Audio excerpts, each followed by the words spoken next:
The Life and Adventures of Nicholas Nickleby by Charles Dickens. Chapter 23. Treats of the company of Mr. Vincent Crummles, and of his affairs, domestic and theatrical. As Mr. Crummles had a strange four-legged animal in the inn stables, which he called a pony, and a vehicle of unknown design on which he bestowed the appellation of a four-wheeled phaeton, Nicholas proceeded on his journey next morning with greater ease than he had expected, the manager and himself occupying the front seat, and the Master Crummleses and Smike being packed together behind, in company with a wicker basket defended from wet by a stout oilskin, in which were the broadswords, pistols, pigtails, nautical costumes, and other professional necessaries of the aforesaid young gentleman. The pony took his time upon the road, and, possibly in consequence of his theatrical education, evinced every now and then a strong inclination to lie down. However, Mr. Vincent Crummles kept him up pretty well by jerking the rein and plying the whip, and when these means failed and the animal came to a stand, the elder Master Crummles got out and kicked him. By dint of these encouragements he was persuaded to move from time to time, and they jogged on, as Mr. Crummles truly observed, very comfortably for all parties. "He's a good pony at bottom," said Mr. Crummles, turning to Nicholas. He might have been at bottom, but he certainly was not at top, seeing that his coat was of the roughest and most ill-favoured kind. So Nicholas merely observed that he shouldn't wonder if he was. "Many and many is the circuit this pony has gone," said Mr. Crummles, flicking him skilfully in the eyelid for old acquaintance' sake. "He is quite one of us. His mother was on the stage." "Was she?" rejoined Nicholas. "She ate apple pie at a circus for upwards of 14 years," said the manager, "fired pistols, and went to bed in a nightcap, and in short took the low comedy entirely. His father was a dancer." "Was he at all distinguished?" "Not very," said the manager. "He was rather a low sort of pony. The fact is, he had been originally jobbed out by the day, and he never quite got over his old habits. He was clever in melodrama too, but too broad. Too broad. When the mother died, he took the port wine business." "The port wine business?" cried Nicholas. "Drinking port wine with the clown," said the manager. "But he was greedy. One night he bit off the bowl of the glass and choked himself, so his vulgarity was the death of him at last." The descendant of this ill-starred animal requiring increased attention from Mr. Crummles as he progressed in his day's work, that gentleman had very little time for conversation. Nicholas was thus left at leisure to entertain himself with his own thoughts until they arrived at the drawbridge at Portsmouth, when Mr. Crummles pulled up. "We'll get down here," said the manager, "and the boys will take him round to the stable and call at my lodgings with the luggage. You had better let yours be taken there for the present." Thanking Mr. Vincent Crummles for his obliging offer, Nicholas jumped out, and giving Smike his arm, accompanied the manager up High Street on their way to the theatre, feeling nervous and uncomfortable enough at the prospect of an immediate introduction to a scene so new to him. They passed a great many bills, pasted against the walls and displayed in windows, wherein the names of Mr. Vincent Crummles, Mrs. Vincent Crummles, Master Crummles, Master P. Crummles, and Miss Crummles were printed in very large letters, and everything else in very small ones.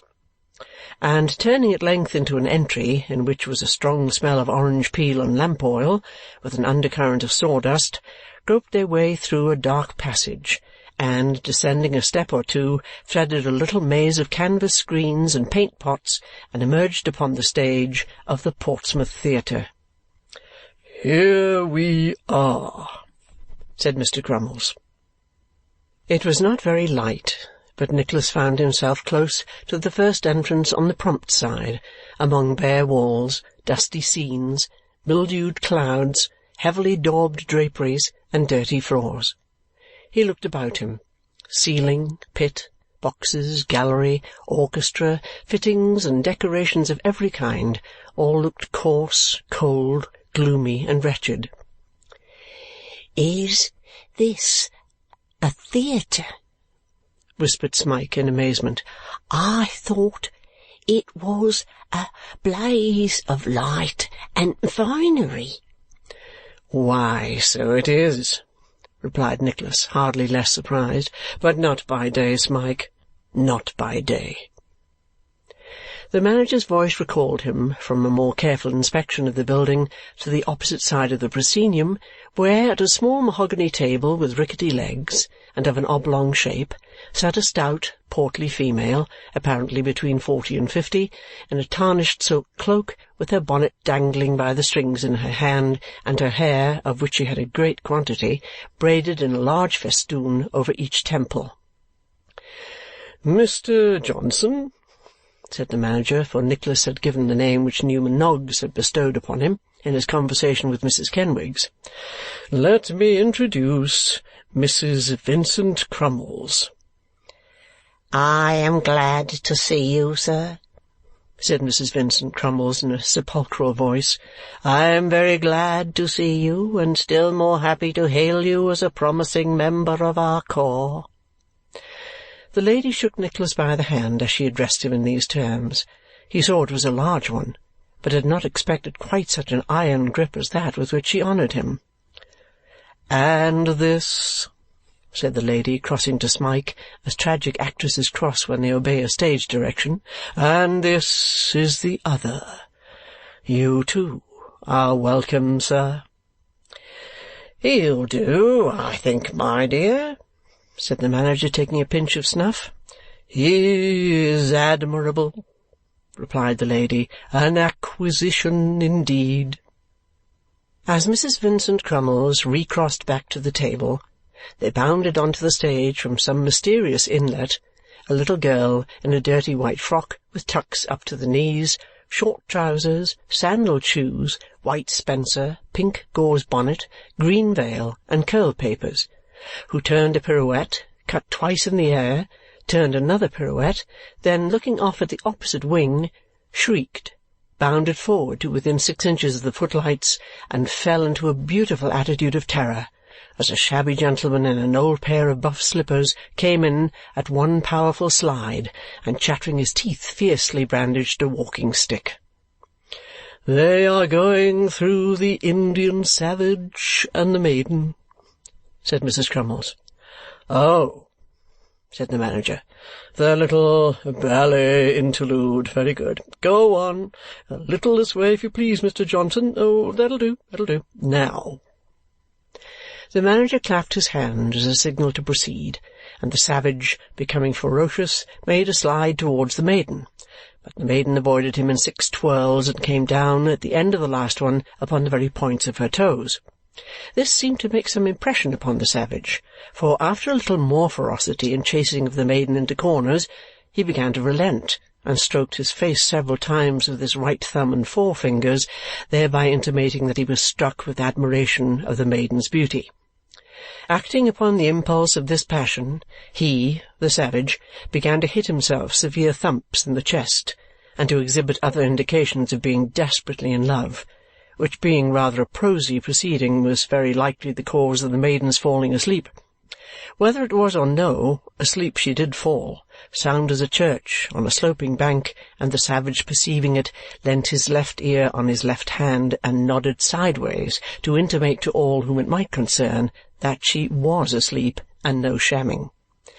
Being left to himself, the savage had a dance, all alone. Just as he left off, the maiden woke up, rubbed her eyes, got off the bank, and had a dance all alone too.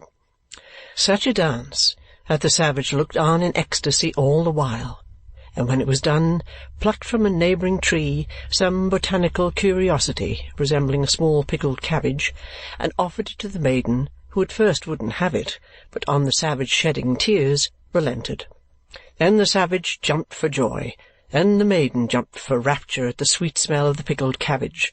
Then the savage and the maiden danced violently together, and finally the savage dropped down on one knee, and the maiden stood on one leg upon his other knee, thus concluding the ballet, and leaving the spectators in a state of pleasing uncertainty whether she would ultimately marry the savage or return to her friends.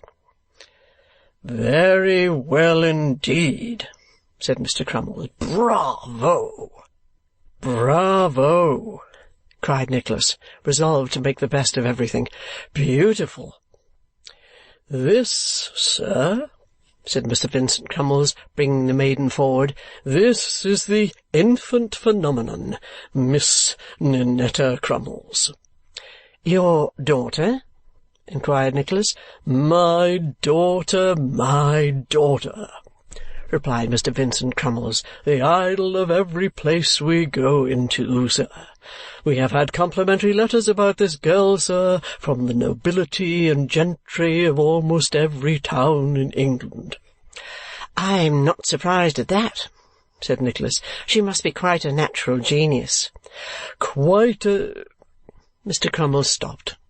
Language was not powerful enough to describe the infant phenomenon. "I'll tell you what, sir," he said. "The talent of this child is not to be imagined. She must be seen, sir, seen, to be ever so faintly appreciated. There, go to your mother, my dear." "May I ask how old she is?" inquired Nicholas. "You may, sir," replied Mr. Crummles, looking steadily in his questioner's face, as some men do when they have doubts about being implicitly believed in what they are going to say. "She is 10 years of age, sir." "Not more?" "Not a day." "Dear me," said Nicholas. "It's extraordinary." It was, for the infant phenomenon, though of short stature, had a comparatively aged countenance, and had moreover been precisely the same age, not perhaps to the full extent of the memory of the oldest inhabitant, but certainly for 5 good years.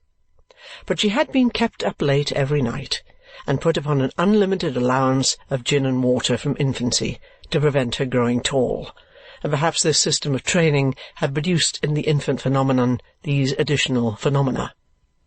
While this short dialogue was going on, the gentleman who had enacted the savage came up with his walking shoes on his feet and his slippers in his hand to within a few paces, as if desirous to join in the conversation.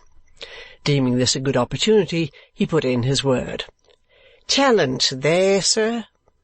said the savage, nodding towards Miss Crummles. Nicholas assented. "Ah!" said the actor, setting his teeth together and drawing in his breath with a hissing sound. "She oughtn't to be in the provinces. She oughtn't." "What do you mean?" asked the manager. "I mean to say," replied the other warmly, "that she is too good for country boards, and that she ought to be in one of the large houses in London, or nowhere. And I'll tell you more, without mincing the matter, that if it wasn't for envy and jealousy in some quarter that you know of, she would be. Perhaps you'll introduce me here, Mr. Crummles." "Mr. Folair," said the manager, presenting him to Nicholas. "Happy to know you, sir." Mr. Folair touched the brim of his hat with his forefinger and then shook hands. "A recruit, sir, I understand." "An unworthy one," replied Nicholas. "Did you ever see such a set-out as that?" whispered the actor, drawing him away as Crummles left them to speak to his wife. "As what?" Mr. Folair made a funny face from his pantomime collection and pointed over his shoulder. "You don't mean the infant phenomenon?" "Infant humbug, sir," replied Mr. Folair. "There isn't a female child of common sharpness in a charity school that couldn't do better than that. She may thank her stars she was born a manager's daughter." "You seem to take it to heart," observed Nicholas with a smile. "Yes, by Jove, and well I may," said Mr. Folair, drawing his arm through his and walking him up and down the stage. "Isn't it enough to make a man crusty to see that little sprawler put up in the best business every night and actually keeping money out of the house by being forced down the people's throats while other people are passed over? Isn't it extraordinary to see a man's confounded family conceit blinding him even to his own interest? Why, I know of 15 and sixpence that came to Southampton one night last month to see me dance the Island Fling, and what's the consequence? I've never been put up in it since, never once, while the infant phenomenon has been grinning through artificial flowers at 5 people and a baby in the pit and 2 boys in the gallery every night. "If I may judge from what I have seen of you," said Nicholas, "you must be a valuable member of the company." "Oh," replied Mr. Folair, beating his slippers together to knock the dust out, "I can come it pretty well. Nobody better, perhaps, in my own line. But having such business as one gets here is like putting lead on one's feet instead of chalk, and dancing in fetters without the credit of it. Hello, old feller, how are you?" The gentleman addressed in these latter words was a dark-complexioned man, inclining indeed to sallow, with long thick black hair and very evident inclinations, although he was close-shaved, of a stiff beard and whiskers of the same deep shade.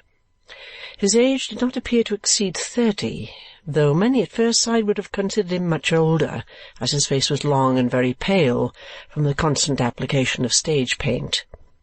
He wore a checked shirt, an old green coat with new gilt buttons, a neckerchief of broad red and green stripes, and full blue trousers. He carried, too, a common ash walking-stick, apparently more for show than use, as he flourished it about, with the hooked end downwards, except when he raised it for a few seconds, and throwing himself into a fencing attitude, made a pass or two at the side scenes, or at any other object, animate or inanimate, that chanced to afford him a pretty good mark at the moment. "Well, Tommy," said this gentleman, making a thrust at his friend, who parried it dexterously with his slipper, "what's the news?" "A new appearance, that's all," replied Mr. Folair, looking at Nicholas. "Do the honours, Tommy, do the honours," said the other gentleman, tapping him reproachfully on the crown of the hat with his stick. "This is Mr. Lenville, who does our first tragedy, Mr. Johnson," said the pantomimist. "Except when old Bricks and Mortar takes it into his head to do it himself, you should add, Tommy," remarked Mr. Lenville. "You know who Bricks and Mortar is, I suppose, sir?" "I do not, indeed," replied Nicholas. "We call Crummles that, because his style of acting is rather in the heavy and ponderous way," said Mr. Lenville. "I mustn't be cracking jokes, though, for I've got a part of 12 length here, which I must be up in to-morrow night, and I haven't had time to look at it yet. I'm a confounded quick study. That's one comfort." Consoling himself with this reflection, Mr. Lenville drew from his coat-pocket a greasy and crumpled manuscript, and having made another pass at his friend, proceeded to walk to and fro, conning it to himself and indulging occasionally in such appropriate action as his imagination and the text suggested. A pretty general muster of the company had by this time taken place, for besides Mr. Lenville and his friend Tommy, there were present a slim young gentleman with weak eyes, who played the low-spirited lovers and sang tenor songs, and who had come arm in arm with the comic countryman, a man with turned-up nose, large mouth, broad face, and staring eyes. Making himself very amiable to the infant phenomenon was an inebriated elderly gentleman in the last depths of shabbiness, who played the calm and virtuous old man. And paying especial court to Mrs. Crummles was another elderly gentleman, a shade more respectable, who played the irascible old man. Those funny fellows who have nephews in the army and perpetually run about with thick sticks to compel them to marry heiresses. Besides these, there was a roving-looking person in a rough great-coat who strode up and down in front of the lamps, flourishing a dress-cane and rattling away in an undertone with great vivacity for the amusement of an ideal audience. He was not quite so young as he had been, and his figure was rather running to seed, but there was an air of exaggerated gentility about him which bespoke the hero of swaggering comedy. There was also a little group of 3 or 4 young men with lantern jaws and thick eyebrows who were conversing in one corner. but they seemed to be of secondary importance, and laughed and talked together without attracting any attention. The ladies were gathered in a little knot by themselves round the rickety table before mentioned. There was Miss Snevellicci, who could do anything, from a medley dance to Lady Macbeth, and also always played some part in blue silk knee-smalls at her benefit, glancing from the depths of her coal-scuttle straw bonnet at Nicholas and affecting to be absorbed in the recital of a diverting story to her friend Miss Ledrook, who had brought her work and was making up a ruff in the most natural manner possible.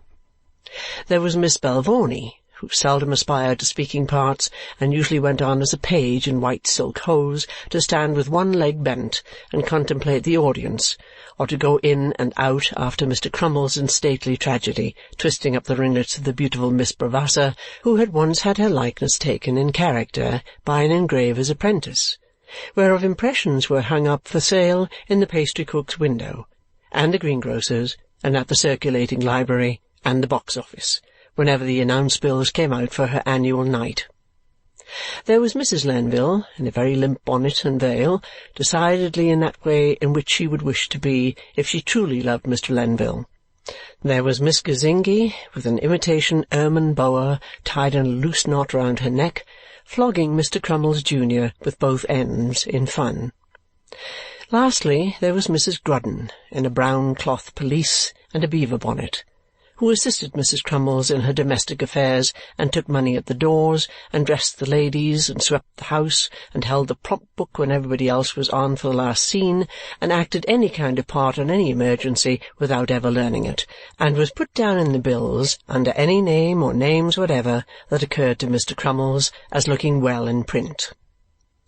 Mr. Folair, having obligingly confided these particulars to Nicholas, left him to mingle with his fellows. The work of personal introduction was completed by Mr. Vincent Crummles, who publicly heralded the new actor as a prodigy of genius and learning. "I beg your pardon," said Miss Snevellicci, sidling towards Nicholas, "but did you ever play at Canterbury?" "I never did," replied Nicholas. "I recollect meeting a gentleman at Canterbury," said Miss Snevellicci, "only for a few moments, for I was leaving the company as he joined it, so like you that I felt almost certain it was the same." "I see you now for the first time," rejoined Nicholas with all due gallantry. "I'm sure I never saw you before. I couldn't have forgotten it." "I'm sure it's very flattering of you to say so," retorted Miss Snevellicci with a graceful bend. "Now I look at you again, I see that the gentleman at Canterbury hadn't the same eyes as you. You'll think me very foolish for taking notice of such things, won't you?" "Not at all," said Nicholas. "How can I feel otherwise than flattered by your notice in any way?" Oh, you men are such vain creatures!"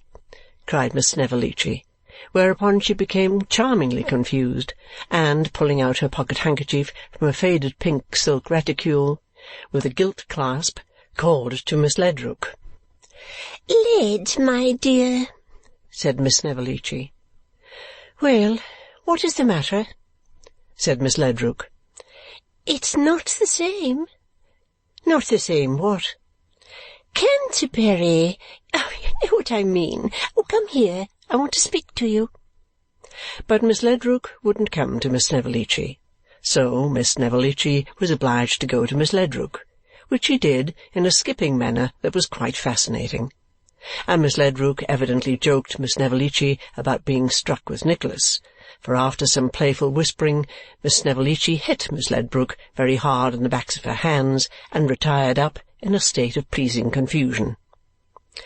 "Ladies and gentlemen," said Mr. Vincent Crummles, who had been writing on a piece of paper, "we'll call the mortal struggle to-morrow at 10. Everybody for the procession. Intrigue and ways and means you're all up in, so we shall only want one rehearsal. Everybody at 10, if you please." "Everybody at 10," repeated Mrs. Grudden, looking about her. On Monday morning we shall read a new piece," said Mr. Crummles. "The name's not known yet, but everybody will have a good part. Mr. Johnson will take care of that." "Hallo!" said Nicholas, starting.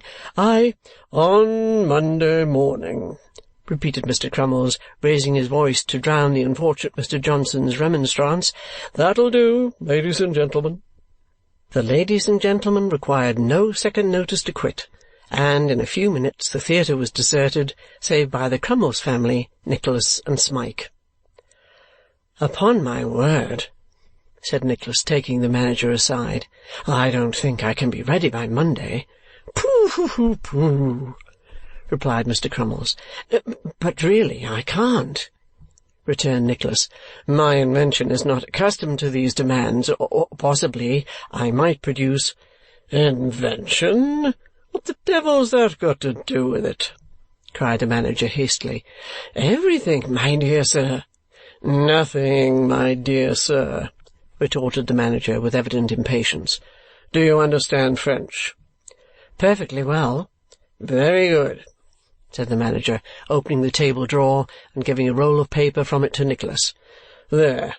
Just turn that into English and put your name on the title page. Damn me," said Mr. Crummles angrily, "if I haven't often said that I wouldn't have a man or woman in my company that wasn't master of the language, so that they might learn it from the original and play it in English and save all this trouble and expense." Nicholas smiled and pocketed the play. "What are you going to do about your lodgings?" said Mr. Crummles. Nicholas could not help thinking that for the first week it would be an uncommon convenience to have a turn-up bedstead in the pit, but he merely remarked that he had not turned his thoughts that way. "Come home with me, then," said Mr. Crummles, "and my boy shall go with you after dinner and show you the most likely places." The offer was not to be refused. Nicholas and Mr. Crummles gave Mrs. Crummles an arm each and walked up the street in stately array. Smike, the boys, and the phenomenon went home by a shorter cut, and Mrs. Grudden remained behind to take some cold Irish stew and a pint of porter in the box-office.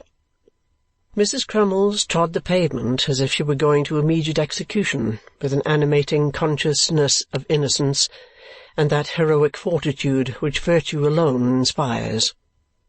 Mr. Crummles, on the other hand, assumed the look and gait of a hardened despot, but they both attracted some notice from many of the passers-by, and when they heard a whisper of Mr. and Mrs. Crummles, or saw a little boy run back to stare them in the face, the severe expression of their countenances relaxed, for they felt it was popularity. Mr. Crummles lived in St. Thomas's Street, at the house of one Bulph, a pilot, who sported a boat-green door with window-frames of the same colour and had the little finger of a drowned man on his parlour mantel-shelf with other maritime and natural curiosities. He displayed also a brass knocker, a brass plate, and a brass bell-handle, all very bright and shining, and had a mast with a vane on the top of it in his backyard. "You are welcome," said Mrs. Crummles, turning round to Nicholas when they reached the bow-windowed front room on the first floor. Nicholas bowed his acknowledgments and was unfeignedly glad to see the cloth laid. "We have but a shoulder of mutton with onion sauce," said Mrs. Crummles in the same charnel house voice, "but such as our dinner is, we beg you to partake of it." "You are very good," replied Nicholas. "I shall do it ample justice." "Vincent," said Mrs. Crummles, "what is the hour?" 5 minutes past dinner-time," said Mr. Crummles. Mrs. Crummles rang the bell. "Let the mutton and onion sauce appear." The slave who attended upon Mr. Bulph's lodgers disappeared, and after a short interval reappeared with the festive banquet. Nicholas and the infant phenomenon opposed each other at the Pembroke table, and Smike and the Master Crummleses dined on the sofa bedstead. "Are they very theatrical people here?" asked Nicholas. "No," replied Mr. Crummles, shaking his head. "Far from it, far from it." "I pity them," observed Mrs. Crummles.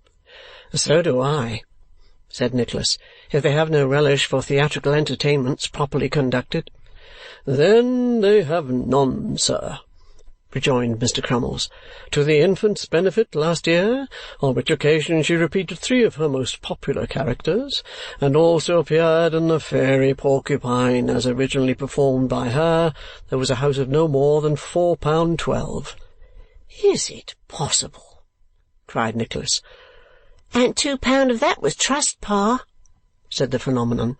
"And £2 of that was trust," repeated Mr. Crummles. "Mrs. Crummles herself has played to mere handfuls."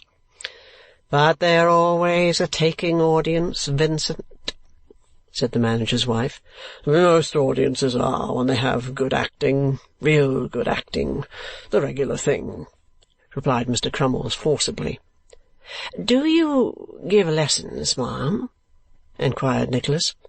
"I do," said Mrs. Crummles. "There is no teaching here, I suppose?" "There has been," said Mrs. Crummles. "I have received pupils here. I imparted tuition to the daughter of a dealer in ship's provision. But it afterwards appeared that she was insane when she first came to me. It was very extraordinary that she should come under such circumstances." Not feeling quite so sure of that, Nicholas thought it best to hold his peace. "Let me see," said the manager, cogitating after dinner. "Would you like some nice little part with the infant?" "You are very good," replied Nicholas hastily, "but I think perhaps it would be better if I had somebody of my own size at first, in case I should turn out awkward. I should feel more at home, perhaps." True," said the manager. "Perhaps you would, and you could play up to the infant in time, you know." "Certainly," replied Nicholas, devoutly hoping that it would be a very long time before he was honoured with this distinction. "Then I'll tell you what we'll do," said Mr. Crummles. "You shall study Romeo when you've done that piece. Don't forget to throw the pump and tubs in, by the by. Juliet, Miss Snevellicci, old Grudden the nurse. Yes, that'll do very well. Rover, too. You might get up Rover while you were about it, and Cassio and Jeremy Diddler. You can easily knock them off. One part helps the other so much. Here they are, cues and all." With these hasty general directions, Mr. Crummles thrust a number of little books into the faltering hands of Nicholas, and bidding his eldest son go with him and show him where lodgings were to be had, shook him by the hand and wished him good night. There is no lack of comfortable furnished apartments in Portsmouth, and no difficulty in finding some that are proportionate to very slender finances. But the former were too good, and the latter too bad, and they went into so many houses and came out unsuited that Nicholas seriously began to think he should be obliged to ask permission to spend the night in the theatre after all. Eventually, however, they stumbled upon 2 small rooms up 3 pair of stairs, or rather 2 pair and a ladder, at a tobacconist's shop on the Common Hard, a dirty street leading down to the dockyard. These Nicholas engaged, only too happy to have escaped any request for payment of a week's rent beforehand. "There. Lay down our personal property, Smike," he said after showing young Crummles downstairs. "We have fallen upon strange times, and heaven only knows the end of them. But I am tired with the events of these 3 days, and will postpone reflection till to-morrow, if I can." End of chapter 23.